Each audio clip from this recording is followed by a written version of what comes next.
Got it.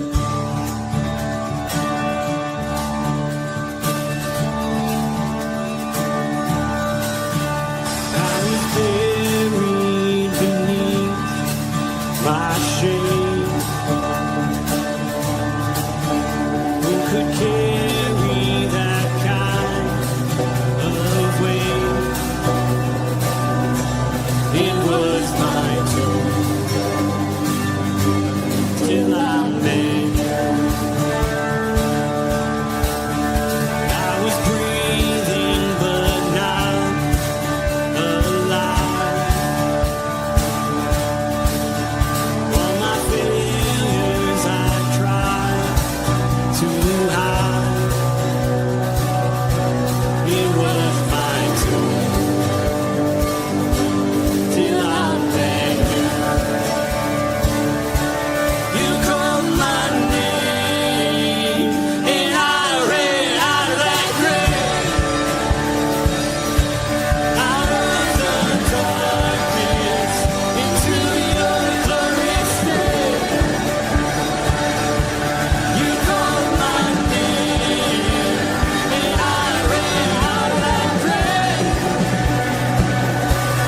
out of the darkness into your glorious day.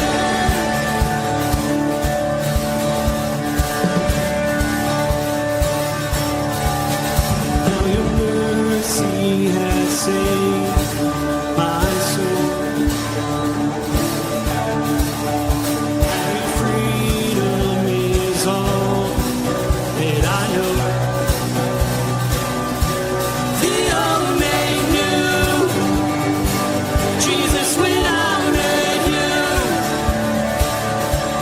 you called my name and I ran out of that grave, out of the darkness into your glorious day.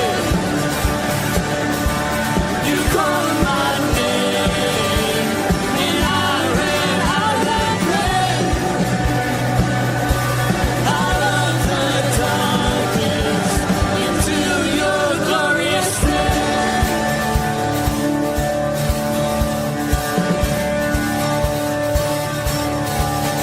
Now your mercy has saved my soul.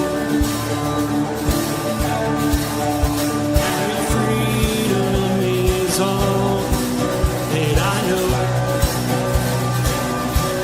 The old made new. Jesus, when I met you, you called my name and I ran out of that grave, out of the darkness into your glorious day. You called my name and I ran out of that grave, out of the darkness into your glorious day.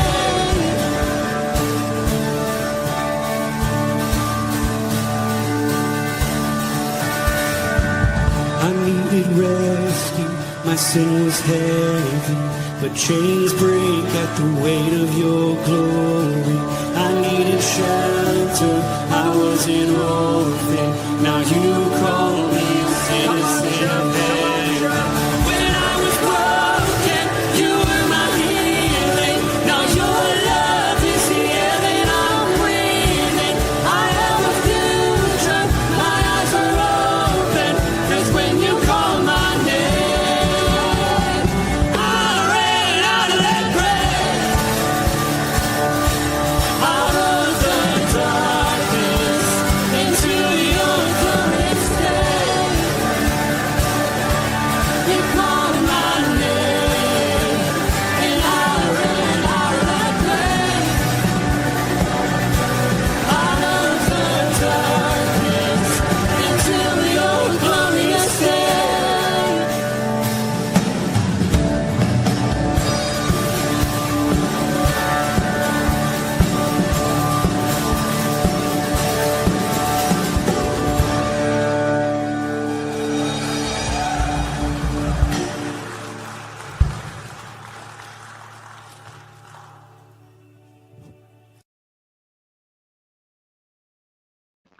Good morning, everybody.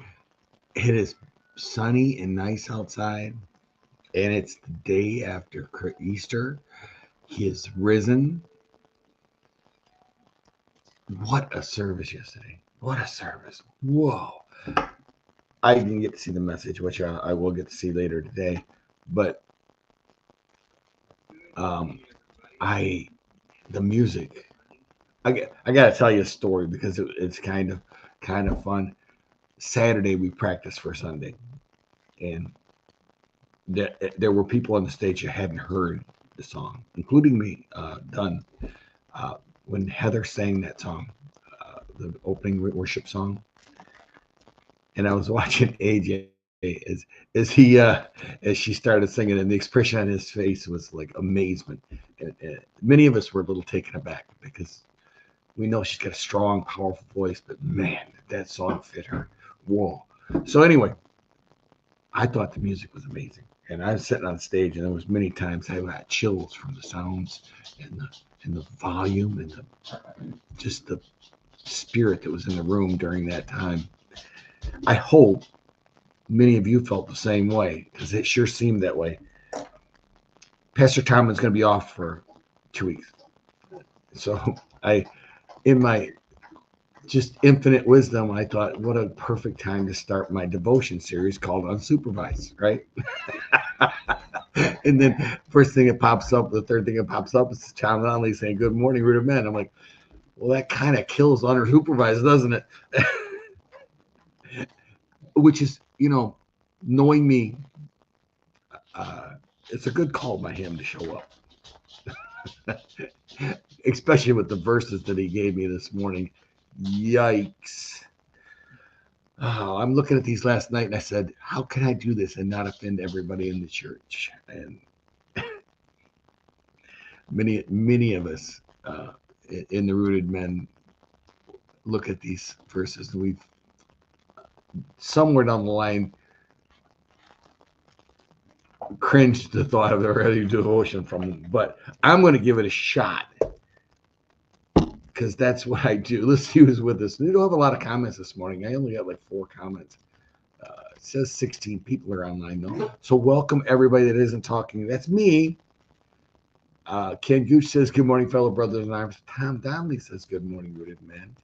And Bert Reggiani says, good morning, gentlemen. And Milo says hi as well. Milo says hi, Bert, too. Okay, let's start off. Let me start off first thing first because I'll be honest with you, I might find these verses difficult to talk about in today's culture. Well, look at that. Good morning, Rob Longo. It's good to see you here. And Keith, good morning. Now comments are coming in. All right. Now we're talking. All right, so I wanted to start out today's verses with a little background because you know we understand that Corinth was a very cosmopolitan town. It was kind of like a New York City or a Paris, or it was busy. It was populated. There were there was it was known for its pagan worshippers. It was known for temple prostitution. It was known for philosophers of the day. You know how the Greeks were.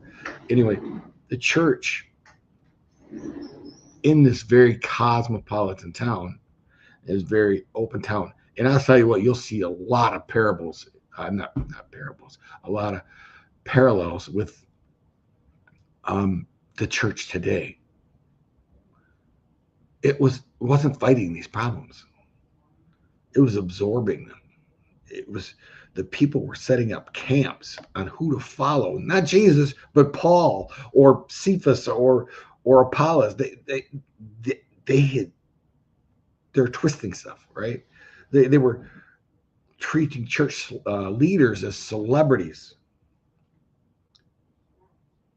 They were having shocking immoral relationships. I mean, stuff that just people, you know, the pagans. That's what they did, and so, but the church, instead of fighting that, were embracing it, sometimes boasting about it. They There was lawsuits between believers against believers. There were two extremes in marriage. One extreme was anything goes, and the other extreme is nothing goes. Nothing. All sex is bad, period. There were abuses in the Lord's Supper. There was chaos in the spiritual gifts, speaking in tongues that nobody's translating. Everything was self-centered. The worship in this church. They were there was sorry, I bumped the button. There was conflict in, as far as the biblical theology, like resurrection. Some believe there wasn't. Some believe there was. Paul had to deal with these issues one at a time, and and you'll see in today's scriptures, it is very specific what he was trying to treat. Hey, good morning, AJ. How you doing? I was just talking about you earlier. Anyway, so here today's verses now. We get to these. I'll have to pull them up real quick because that was a really long intro to the scripture. Hopefully I don't run too late, but I just felt it needed to be said because these are the verses can be difficult, and if you don't put them in context, if you don't put them in the time of where they were and who they were, you'll never you can misinterpret these rules, and I guarantee you they've been misinterpreted over the years. All right, so we're looking at 1 through 9. So let's start with this. Now concerning about the matters which you wrote. They wrote to him about this. So there was obviously some people in the church going, wait a minute, right? It is good for a man not to have sexual relations with a woman. But because of the temptation to sexual immorality, each man should have his own wife and each woman her own husband. I mean, this on the beginning makes total sense, right? The husband should give to his wife her conjugal rights, and likewise the wife to her husband. For the wife does not have authority over her body, but the husband does. Likewise, the husband does not have authority over his own body, but the wife does. Do not deprive one another, except perhaps by agreement for a limited time, so that you may devote yourself to prayer. But then come together again. Okay, we're going to stop for a second there because there's a lot there. He understood that temptation was real, right? And I guess in this church, some people would, like I told you before, they were gone to two extremes: anything goes or total abstinence. Knowing that he was fearing that the total abstinence would lead to temptation. Neither one, I mean, he's trying to point out that neither one is wrong if it's done with the right person, right? So he knew the temptation was real. And God provided marriage as the perfect issue for intimacy. Perfect issue for intimacy. It is responsibility of the husband and wife to meet each other's needs. Marriage is about giving, not demanding, though. And I think sometimes how this can be misinterpreted is you do what I say because you're supposed to, and that's not his intention at all. The intention is for it to be not, how would I say it, a mutual agreement, right? Or an understanding. He tells them not to withhold intimacy for punishment or manipulation. And the only time they really should is where there's a mutual agreement, right? And so there's so much there as far as he's really trying to get to the roots of this. And then he goes on in verse 6 to say, now as a concession, not as a command, I say this: I wish you were all as I am myself. But each has his own gift from God, one of one kind and one of another. To the unmarried and the widows, I say that it is good for them to remain single, as I am. But if they cannot exercise self-control, they should marry, for it is better to marry than to burn with passion. There's a lot in these verses, and there are people today that would use them against the church. That would talk about men taking advantage of women, women taking advantage of men. There's so much there that we have a tendency to look at it without context. And I think that's what we're doing here. God cares about your body. There's no doubt about that, right?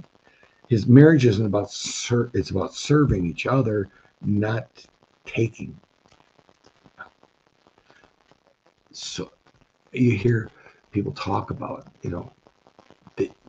what they get out of a marriage. And maybe the thing is, maybe we should talk about what we give in a marriage.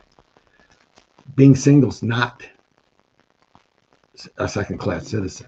Paul really is explaining, he's trying to make a very good comparison here, that it's okay to be single. It's okay to be by yourself. It gives you time to focus with God. It gives you time to, but it's not for everybody. And he says, so he basically saying both are okay. and don't fight temptation alone. Maybe that's the best way of putting it. God's design for relationship isn't about restriction. It is about protection, purpose, and love. If there's anything we can take away from these verses is God is looking out for us. So the bad things don't happen. The things that shouldn't happen don't happen. And Paul dealing with a church that's somewhat out of control, and my phone ringing, and it never rings. All right. So I think I'm done. And I don't see any more comments that I want to share. And let us say, have a firmly rooted day, gentlemen.